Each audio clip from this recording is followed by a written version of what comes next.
Hello जी, कैसे हैं आप सभी लोग। मेरा नाम है विदुवीरेश्वर शर्मा और एक और नए सेशन में आप सभी का बहुत बहुत स्वागत है। आने वाली 2 तारीख को, 4 तारीख को और 5 तारीख को आप में से काफी सारे स्टूडेंट्स एसबीआई पीओ प्रीलिम्स का एग्जाम देने जाने वाले हैं।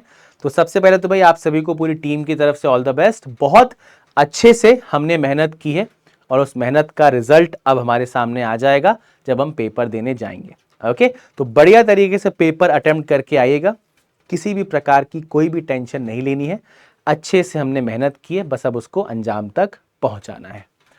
पिछले कुछ दिनों से काफ़ी सारे स्टूडेंट्स टेलीग्राम पर या यूट्यूब सेशंस में पूछ रहे हैं कि सर पेपर को अटेम्प्ट करने की स्ट्रैटेजी क्या होगी, एक गुड अटेम्प्ट या सेफ अटेम्प्ट बता दीजिए, हम उतने क्वेश्चन करके आ जाएंगे, हमारा पेपर क्लियर हो जाएगा। तो सबसे इंपॉर्टेंट चीज़ भाई याद रखो, गुड अटेम्प्ट और सेफ अटेम्प्ट जैसी कोई भी चीज़ नहीं होती जब तक पेपर आपके सामने नहीं आ जाए, है ना। क्योंकि हम अभी से ये जज नहीं कर सकते कि पेपर इजी आएगा या डिफिकल्ट आएगा या पेपर में किस प्रकार के क्वेश्चंस आएंगे। ठीक है, तो गुड अटेम्प्ट और सेफ अटेम्प्ट के चक्कर में हमें नहीं पड़ना है। हमारे बैक ऑफ द माइंड में एक स्कोर होना चाहिए, टारगेटेड स्कोर, कि इतना स्कोर हमें कहीं ना कहीं लेकर आना है सेक्शन वाइज। ठीक है, तो मैं आपको यह बताता हूं सबसे पहले कि पेपर को अटेम्प्ट आपको कैसे करना है। तो सबसे पहले तो पैटर्न भैया सभी को पता है, सबसे ज्यादा वेटेज है हमारे इंग्लिश का, देन क्वांट और रीजनिंग। तो अभी जो आपका 2025 में एसबीआई पीओ प्रीलिम्स हुआ था, वहां पर देखा था इंग्लिश डुएबल सी थी। अगर इंग्लिश आपकी अच्छी है तो इंग्लिश में आप ठीक ठाक अटेम्प्ट खींच सकते हो, है ना। अब बात आती है क्वांट और रीजनिंग की।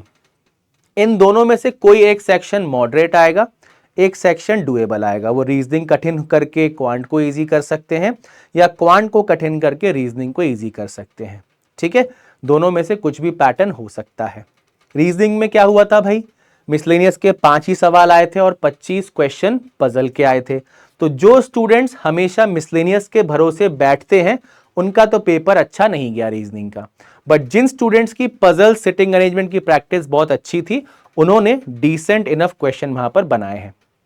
ऐसा ही क्वांट में हुआ, डीआई थोड़ी बहुत घुमाने वाली आई थी, बट जिन्होंने अर्थमेटिक अच्छे से पढ़ा था, अर्थमेटिक की अच्छे से प्रैक्टिस की थी, उनके क्वांट में भी ठीक ठाक अटेम्प्ट हुए थे, है ना। तो पुराने तरीके से जो आप चलते हुए आ रहे हो उस तरीके को थोड़ा छोड़ना होगा।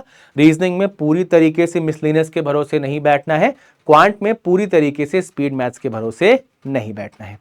ठीक है, अब जैसे ही पीओ लेवल का पेपर आपके सामने आता है, सबसे पहले दिमाग में एक चीज आपके क्लियर होनी चाहिए, आपको एक्यूरेट अटेम्प्ट्स की तरफ जाना है, फुल अटेम्प्ट की तरफ नहीं जाना, है ना। अटेम्प्ट तो आप मान लो 30 के 30 करके आ जाओ, बट वो सही है या नहीं वो मैटर करता है।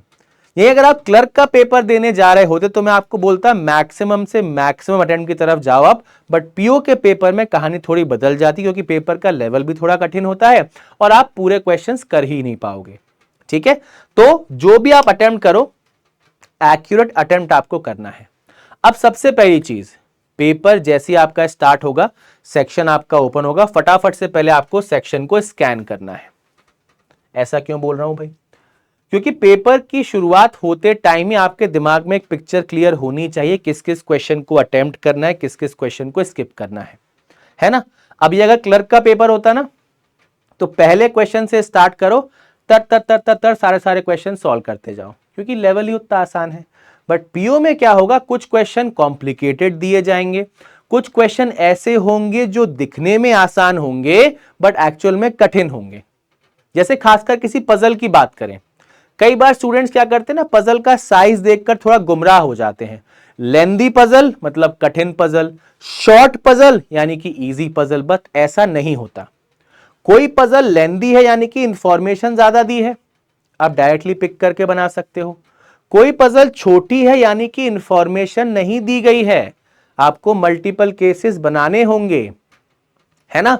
तो कभी भी क्वेश्चन की लेंथ को देखकर यह मत समझने लगना कि यह आसान क्वेश्चन है, कठिन क्वेश्चन है, पूरा उसको समझना। जब आप स्कैन करोगे स्टार्टिंग के 30-40 सेकंड 1 मिनट में, तो आपको बहुत पिक्चर क्लियर हो जाएगी किस किस क्वेश्चन को सॉल्व करना है, किस किस क्वेश्चन को स्किप करना है। ठीक है, तो scanning is the most important thing. उसके बाद जो क्वेश्चन आपको लग रहे हैं कि हम स्कैनिंग के तुरंत बाद बना सकते हैं, उनको मार्क फॉर रिव्यू नेक्स्ट कर देना, ताकि आपको बार बार ढूंढने में परेशानी ना हो।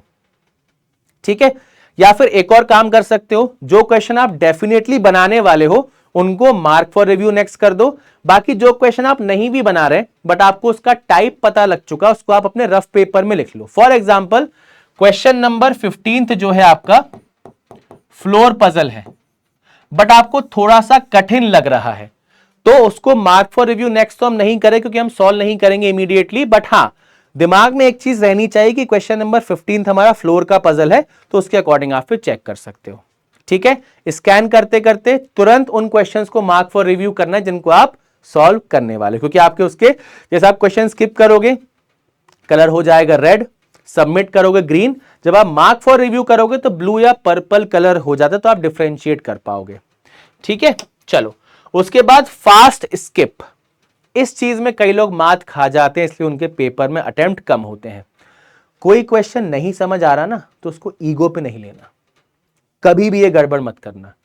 स्टूडेंट्स के साथ क्या होता है, मान लो उनका कोई फेवरेट टॉपिक आ गया और उस फेवरेट टॉपिक से खतरनाक क्वेश्चन आ गया, लेकिन उनके बैक ऑफ द माइंड क्या चल रहा है, ये तो भैया मेरा फेवरेट टॉपिक है, इसका सवाल मेरे से क्यों नहीं बन रहा। फिर ये बात ईगो पे आ जाती है, फिर ईगो और क्वेश्चन की लड़ाई चलती है और हार आप जाते हो। ठीक है, तो किसी भी क्वेश्चन को ईगो पर नहीं लेना। कोई क्वेश्चन मान लो आपने पिक कर लिया पूरे विश्वास के साथ मुझे करना ही करना है, बट नहीं बन पा रहा है, फटाफट जितनी जल्दी से जल्दी स्किप कर सकते हो उसको स्किप करना है। ठीक है, और इसी से रिलेटेड पॉइंट है भाई, नो फेवरेट टॉपिक, है ना। आपका कोई फेवरेट टॉपिक नहीं होना चाहिए, कोई फेवरेट सब्जेक्ट नहीं होना चाहिए। आप इन चारों पांचों सब्जेक्ट को पढ़ रहे हो सिर्फ पेपर क्लियर करने के लिए, है ना। तो अच्छे से पढ़िए, बट किसी पर्टिकुलर टॉपिक को फेवरेट नहीं बना लो। कई स्टूडेंट्स का होता है खासकर कि अच्छा ये मेरा फेवरेट टॉपिक है। फॉर एग्जांपल सिलॉग आपका फेवरेट टॉपिक है, सिलॉग में आप जब भी जो भी लेवल का क्वेश्चन करते हो वो आपको बेहतरीन तरीके से नंबर देकर जाता है, बट मान लो आपकी शिफ्ट में सिलॉग आया ही नहीं, क्या करोगे। सीधे दिमाग पर अटैक होगा कि अरे यार मेरा फेवरेट टॉपिक तो आया ही नहीं, अब क्या होगा। तो कुछ नहीं होगा, जो क्वेश्चन आए हैं अगर आपने बढ़िया तरीके से पढ़ा होगा तो उनको बनाना होगा। ठीक है, तो कोई फेवरेट टॉपिक दिमाग में लेकर मत जाना। कई बार आप ये भी कर सकते हो, फेवरेट टॉपिक का सवाल दिख गया, आपने उसको पिक कर लिया और वो कॉम्प्लिकेटेड सवाल था जिसको स्किप करना था। ठीक है, तो इस चीज को आप ध्यान रखना। अब बात करते हैं रीजनिंग की। आप जब स्कैनिंग वाले प्रोसेस में हो तो आपके पास क्वेश्चंस की लिस्ट आ जाएगी, क्या क्या आपको सॉल्व करना है। पहले आप मिसलेनियस बनाओ। अगर लास्ट ईयर के पैटर्न की बात करें तो उसके हिसाब से लगभग 5 ही क्वेश्चन मिसलेनियस के आएंगे, तो फटाफट से जितना जल्दी से जल्दी हो सके उसको बनाना है। फिर आपके पास पजल या सिटिंग अरेंजमेंट आएंगे। आपका टारगेट है कम से कम 3 पजल तो हमसे बन जाए। ठीक है, कम से कम 3 पजल तो आपको बनानी ही बनानी है, एक्यूरेट, है ना। देखो अगर रीजनिंग का सेक्शन मॉडरेट आता है तो आपको ये टारगेट स्कोर दिमाग में रखना है, कम से कम 15 से 20 तो लेकर आने ही आने, अगर बहुत कठिन पेपर आए तो। नहीं तो आप क्या कर सकते हो भाई, नहीं तो आप कम से कम 3 सिटिंग अरेंजमेंट और पजल के क्वेश्चंस आपको बनाने ही बनाने हैं, कम से कम। ठीक है, फिर बात आती है क्वांट की। क्वांट में सबसे पहले स्पीड मैथ्स, उसके बाद डीआई को चेक करना। लास्ट ईयर क्या हुआ था, डीआई थोड़ा सा कॉम्प्लिकेटेड एक आध आ गया था, तो अर्थमेटिक को भी अच्छे से, आई एम प्रीटी श्योर आपने पढ़ा होगा, अर्थमेटिक के क्वेश्चंस को अटेम्प्ट करना, क्योंकि अर्थमेटिक के कुछ क्वेश्चन बहुत आसान रहते हैं बट हमने कभी पढ़ा ही नहीं होता, प्रैक्टिस ही नहीं की होती, तो हम उसको नहीं कर पाते। ठीक है, तो यहां भी अगर कठिन पेपर आता है 15 से 20 तक जाना है, 20 के अगर आप बियॉन्ड जा सकते हो बहुत अच्छी बात है। ठीक है, इंग्लिश की अगर मैं बात करूं, ये अटेम्प्ट्स नहीं है, ये आपके मार्क्स हैं, याद रखना। जो 15 से 20 मैंने लिखा हुआ ये मार्क्स हैं, अटेम्प्ट नहीं है, ध्यान रखना। ठीक है, इंग्लिश में सबसे पहले ग्रामर सॉल्व करेंगे, जैसे आपके फिलर हो गए, है ना, और एरर के क्वेश्चन हो गए, ये सारे क्वेश्चन पहले आप सॉल्व करेंगे, वोकैब वगैरह।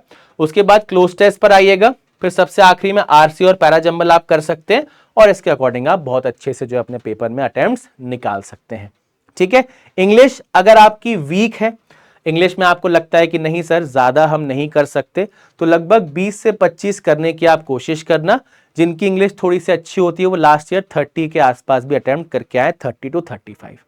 ठीक है, तो ये बिल्कुल मिनिमम पॉसिबल स्कोर मैंने आपको बताया है जो आपको स्कोर करना ही है। और बस अब तो ज्यादा कुछ बचा है नहीं, एग्जाम आ चुका है। तो आप सभी को एक बार फिर से ऑल द बेस्ट। बहुत अच्छे से शांत दिमाग के साथ, पॉजिटिव एटीट्यूड के साथ पेपर देके आइएगा and I am pretty sure आप इस पेपर को डेफिनेटली क्लियर कर लेंगे। तो मिलते हैं आप सभी को एसबीआई पीओ प्रीलिम्स के एनालिसिस में 2 तारीख को, 4 तारीख को और 5 तारीख को। तो जरूर से जरूर जुड़िएगा ताकि आपको पेपर में क्या कुछ घटित हो रहा है लाइव पता चलता रहे, और किस तारीख को आपका एग्जाम है ये हमें कमेंट सेक्शन में जरूर बताइएगा। मिलते हैं एक और नए सेशन में, तब तक के लिए bye bye and take care everyone.